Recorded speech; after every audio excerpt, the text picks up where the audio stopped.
Umaasa na talaga makakaalis ang auntie nyo papuntang ibang bansa. Sobrang asyomera na ba? Kaya samahan nyo ako mag-ukay ng mga winter clothes para sa Slovakia.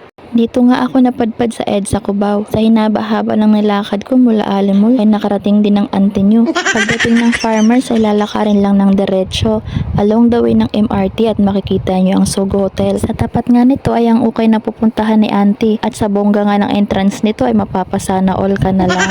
Pagpasok pa lang ay nalula na agad si auntie sa dami ng nakita. Abay mapapalaban yata ang auntie nyo. Sa dami ng damit dito ay alangan sukatin niya to lahat. Meron silang garments, pants, jacket, netted shoes, boots, bonnet, cowboy hat, meron din silang leather jacket at mga coat.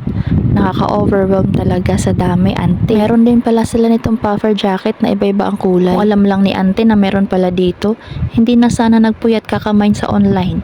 Hindi na sana nalagdagan yung eye bag ni auntie. Sa ganda naman